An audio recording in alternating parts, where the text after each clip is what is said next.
هەورازە نافتا کارگەی بەرهەمهێنانی تیرۆر.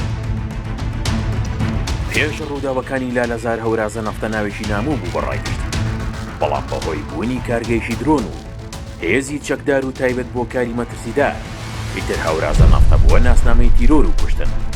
بۆ یەکەم جار لە ڕۆژی 15 کانونی دووەمی ساڵی ڕابردوو ناوی هەورازە نافتا هاتە نێوزاران کاتێک ئێران بۆ ئۆردومانی چەند ناوچەیەکی لە هەرێمی کوردستان کرد کە یەکیشان ئەم شوێنە بوو کە بارەگەی ئەژی ئەمینی لە یاسا هەڵاتووە بۆ کارینهێنی وەک دروستکردنی درۆنی خۆکوژی و پەروەردەکردنی ژمارەیەک گەنج بۆ کاری تایبەت بە خۆی بەکاری هێناوە. سەلمان ئەمین نادر ناسراو بە ئەژی ئەمین بەهۆی تیرۆرکردنی مڕاتکانی کوردەی لە ڕێزەکانی یەکێتی نیشتیمانی کوردستان لە 27 ئازاری 2022ەوە بە فەرمانی سەرۆکی و حیزبە دەرکراوە.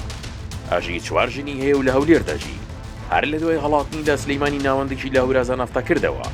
ئەم ناوچەیە لەسەر ڕێگەی هەولێر کۆیە و نزیک بە سنووری پارێزگای سلەیمانی و ئیدارەی ڕاپەڕین و ڕێگایەکی سەرەکی لە نزیک بارەگاکە هەیە کە لە ئێستادا حکوومەتی هەرێم خەریکی نۆژەنکردنەوەی ڕێگەکەیە. لە دوای هەڵاتنی لە سلەیمانی بە ئاگاداری بەشێک لەلایەنە پەیوەندیدارەکانی حکوومەتی هەرێم، ئەو ناوچەی کردە شوێنێکی ئەمنی و هاوڵاتیان ناتوانن نزیکی بارەگاکانیان بکەونەوە بەهۆی ئەوەی وەک بنکەیشی تایبەتی وێنا دەکرێت. هەر کەسێک هەوڵی نزیک بوونەوە لەو ناوچەیە بدات ئەوە لەلایەن چەکدارەکانەوە لێکۆڵینەوەی وردی لێ دەکرێت. لەو ناوچەیەدا کە و هێزە کۆنتڕۆڵیان کردووە، ژمارێک چەکدار هەیە کە ڕاهێنانی جیاوازیان پێدەکرێت و زۆرینەیان تەمەنیان لە نێوان 20 بۆ 25 ساڵاندایە و ژمارەیان لە نێوان 200 بۆ 300 کەسدایە. موچێ و چەکدارانەشی کە پلیان نییە 500,000 دینارە، ئەوانەشی پلیان هەیە موچەکانیان زیاترە.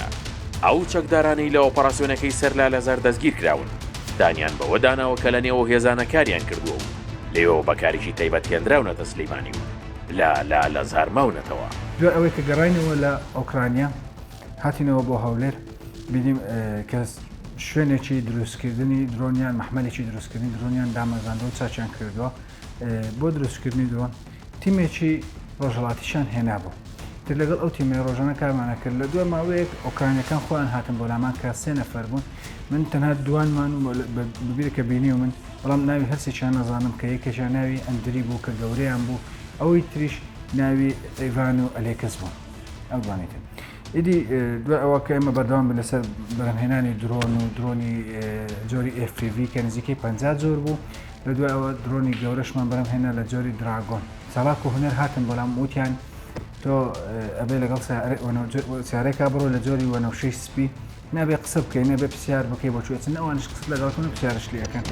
دەستگیرکراوەکانی کودەتاکەی 22 ئابدانیان بەوە داناوە کە لە نێو ئەو بنکەی ئەژی ئەمین جگە لە ڕاهێنانی سەربازی درۆنی خۆکوژ و درۆنی دوورمەودا دروست دەکرێت. ڕاهێنەریشان لە وڵاتانەوە هێناوە تا ئەو کەسانی مەبەستیانە فێری دروستکردن و ڕاهێنانیان بکەن.